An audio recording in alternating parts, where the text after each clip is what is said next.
ಲೋಕಾಯುಕ್ತದಲ್ಲಿ ಭ್ರಷ್ಟಾಚಾರಿಗಳು ಇರಬಾರದು. ನಿವೃತ್ತ ಲೋಕಾಯುಕ್ತ ಎಸ್ಬಿ ಮಜ್ಗೆ ಈ ಹೇಳಿಕೆಯನ್ನು ಕೊಟ್ಟಿದ್ದಾರೆ. ಸುಭಾಷ್ ಬಿ ಅಡಿ ವಿರುದ್ಧ ಆರೋಪ ಮಾಡಿದ ಬಗ್ಗೆ ಸ್ಪಷ್ಟೀಕರಣ ಕೊಡುವಂತಹ ಸಂದರ್ಭದಲ್ಲಿ ಸುಭಾಷ್ ಬಿ ಅಡಿ ಕೆಲ ಬಾರಿ ಅಧಿಕಾರದಲ್ಲಿ ಹಸ್ತಕ್ಷೇಪವನ್ನು ಮಾಡಿದ್ರು. ಡಾಕ್ಟರ್ ಶೈಲಜಾ ಪಾಟೀಲ್ ಪ್ರಕರಣ ನನ್ನ ಬಳಿ ತನಿಖೆಗೆ ಬಂದಿತ್ತು.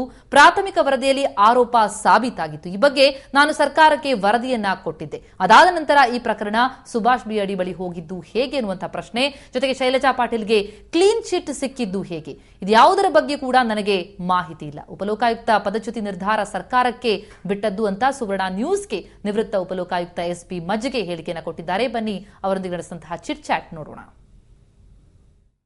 ಭ್ರಷ್ಟರಿಗೆ ಸಿಂಹ ಸ್ವಪ್ನವಾಗಿದ್ದಂಥ ಲೋಕಾಯುಕ್ತ ಸಂಸ್ಥೆ ಇವತ್ತು ಭ್ರಷ್ಟಾಚಾರದಲ್ಲೇ ಸಾಕಷ್ಟು ಸುದ್ದಿ ಮಾಡ್ತಾ ಇದೆ. ನ್ಯಾಯಮೂರ್ತಿ ಭಾಸ್ಕರ್ ಅವರ ವಿರುದ್ಧ ಕೇಳಿಬಂದ ಆರೋಪದ ಬೆನ್ನಲ್ಲೇ ಈಗ ಉಪಲೋಕಾಯುಕ್ತ ಸುಭಾಷ್ ಬಿ ಆದಿ ಅವರ ಮೇಲೂ ಕೂಡ ಆರೋಪದ ಮಸಿ ಬಳ್ಕೊಳ್ತಾ ಇರುವಂಥದ್ದು. ಈ ಸಂಬಂಧಪಟ್ಟಂತೆ ರಾಜ್ಯ ಸರ್ಕಾರ ಕೂಡ ಅವ್ರನ್ನ ಪದಚ್ಯುತಿ ಮಾಡಲಿಕ್ಕೆ ಮುಂದಾಗ್ತಾ ಇದೆ. ಸಂಬಂಧಪಟ್ಟಂತೆ ಶಾಸಕರ ಸಹಿಯನ್ನು ಕೂಡ ಸಂಗ್ರಹ ಆಗ್ತಾ ಇರುವಂಥದ್ದು.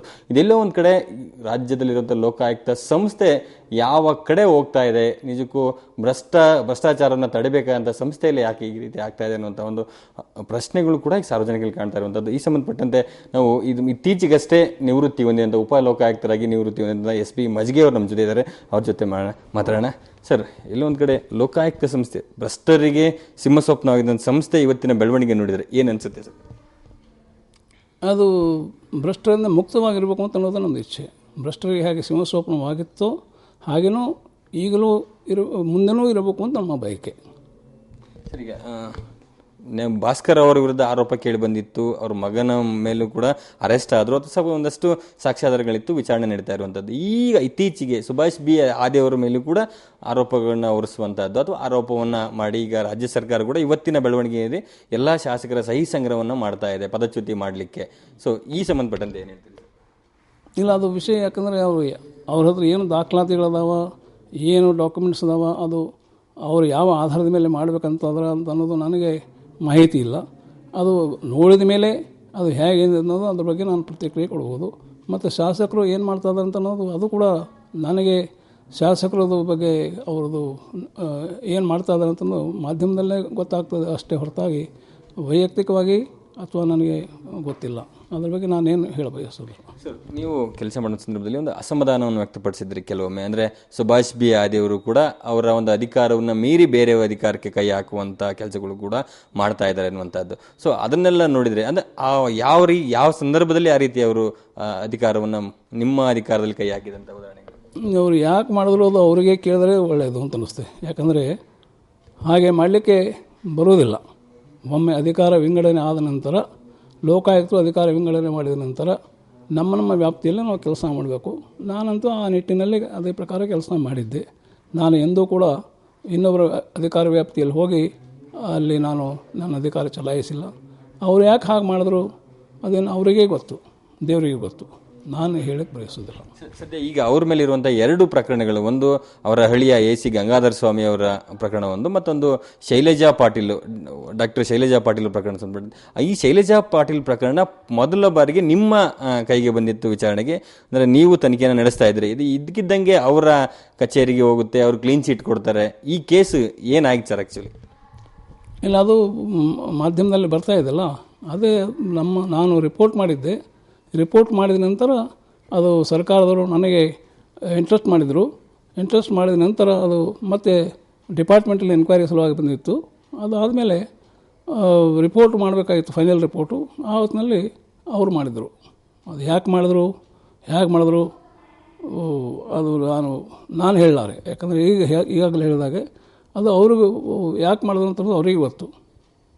ಯಾರಿಗೂ ಮಾಡಬಾರ್ದು, ನಾವಂತೂ ಆ ಪ್ರಕಾರ ಮಾಡಿಲ್ಲ, ಯಾರೂ ಮಾಡಬಾರ್ದು. ಅವ್ರು ಯಾಕೆ ಮಾಡಿದಾರೆ ಅಂತ ಅವರಿಗೆ ಗೊತ್ತು.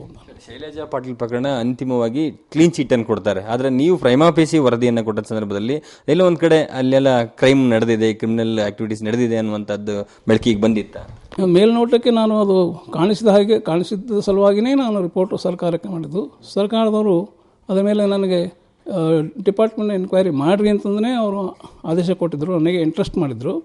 ಅದಾದ ಮೇಲೆ ರಿಪೋರ್ಟು ನಾನೇ ಮಾಡಬೇಕಾಗಿತ್ತು. ಆದರೆ ಅದು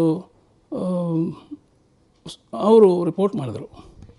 ಎಲ್ಲೋ ಒಂದ್ ಕಡೆ ಇಡೀ ಲೋಕಾಯುಕ್ತ ಸಂಸ್ಥೆಯನ್ನೇ ಕ್ಲೀನ್ ಮಾಡಬೇಕು, ಲೋಕಪಾಲ್ ತರಬೇಕು, ಈ ಲೋಕಾಯುಕ್ತ ಸಂಸ್ಥೆಯೇ ಬೇಡ ಅನ್ನುವಂಥ ನಿಟ್ಟಿನಲ್ಲಿ ರಾಜ್ಯ ಸರ್ಕಾರದ ನಡೆ ಈಗ ಕಾಣ್ತಾ ಇರುವಂಥದ್ದು. ಒಂದು ವೇಳೆ ಲೋಕಾಯುಕ್ತ ಸಂಸ್ಥೆಯನ್ನೇ ತೆಗೆದ್ರೆ ಹೇಗೆ ಸರ್? ಅಂದ್ರೆ ಭ್ರಷ್ಟರಿಗೆ ಒಂದು ಸುಮ್ಮನೆ ಇಲಾಖೆನೇ ಇಲ್ಲ ಅಂದ್ರೆ ಮುಂದೆ ಹೇಗಾಗುತ್ತೆ? ಅದೇನು ಈಗ ಸದ್ಯಕ್ಕಂತೂ ಯಾವುದು ನಮಗೆ ಸರ್ಕಾರದವರು ಯಾವುದು ಈಗ ಟಿ ವಿದಲ್ಲಿ ಮಾಧ್ಯಮದಲ್ಲಿ ಬರ್ತಾ ಇದ್ದಂಗೆ, ಪತ್ರಿಕಾ ಮಾಧ್ಯಮದಲ್ಲಿ ಬಂದಾಗೆ ಅದು ಯಾವುದು ಹಾಗೆ ಕಾಣ್ತಾ ಇಲ್ಲ. ಇದು ಅದು ಆ ನಡೆ ಇದೆ ಅಂತ ಅನ್ನೋದು ಇನ್ನೂ ಸ್ಪಷ್ಟವಾಗಿಲ್ಲ. ಸ್ಪಷ್ಟವಾದಾಗ ಅದ್ರ ಬಗ್ಗೆ ಆವಾಗ ನಾನು ಲೋಕಪಾಲ್ ಕಾನೂನು ಕೂಡ ನೋಡಿ ಸ್ವಲ್ಪ ಮಟ್ಟಿಗೆ ನೋಡೀನಿ. ಆದರೆ ಕೂಲಂಕುಷವಾಗಿ ನೋಡಿದ ಮೇಲೆ ಆ ಕಾನೂನು ಮತ್ತು ಲೋಕಾಯುಕ್ತ ಕಾಯ್ದೆಯಲ್ಲಿ ಏನೇನು ಅದರ ನಮ್ಮ ಕಾಯ್ದೆಯಲ್ಲಿ ಏನೋ ಲೋಪದೋಷಿವೆ, ಅಲ್ಲೇ ಏನೋ ಲೋಪದೋಷಿವೆ, ಅವೆಲ್ಲ ಸರಿಪಡಿಸಿದಾರ ಅಥವಾ ಹೇಗೆ ಏನೂ ಇಲ್ಲ ಅಂತಂಬುದು ಹೊಸ ಒಂದು ವೇಳೆ ಕಾನೂನು ತರಬೇಕಾದ ಪರಿಸ್ಥಿತಿಯಲ್ಲಿ ಆವಾಗ ಅದು ನೋಡಿದ ಮೇಲೆ ನಾವು ಹೇಳ್ಬೋದು.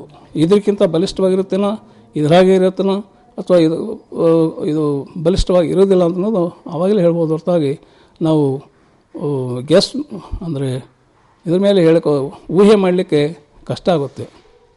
ಲೋಕಾಯುಕ್ತ ಸಂಸ್ಥೆಯಲ್ಲಿ ಭ್ರಷ್ಟಾಚಾರ ಇದೆ, ನಿಜಕ್ಕೂ ಕರ್ನಾಟಕ ಜನರ ದುರದೃಷ್ಟಕರ ಸಂಗತಿ. ಇದು ಅಂತ ಒಂದು ಆಗಬಾರ್ದಿತ್ತು, ಈಗ ಆಗ್ತಾ ಇದೆ. ಈ ಹಂತದಲ್ಲಿ ರಾಜ್ಯ ಸರ್ಕಾರ ಯಾವ ರೀತಿಯಾದ ಕ್ರಮವನ್ನು ಕೈಗೊಳ್ಳಬೇಕು ಅಂತೀರಿ? ಅದು ಅವರಿಗೆ ಬಿಟ್ಟು ಅವ್ರು ಹೇಳೋದಲ್ಲ, ಆ ಸಂಸ್ಥೆ ಭ್ರಷ್ಟಾಚಾರದಿಂದ ಮುಕ್ತವಾಗಿರಬೇಕು ಅಂತಲೂ ನನ್ನ ಬಯಕೆ. ಇವಿಷ್ಟು SB ಮಜ್ಗೆ ಅವರ ಮಾತು.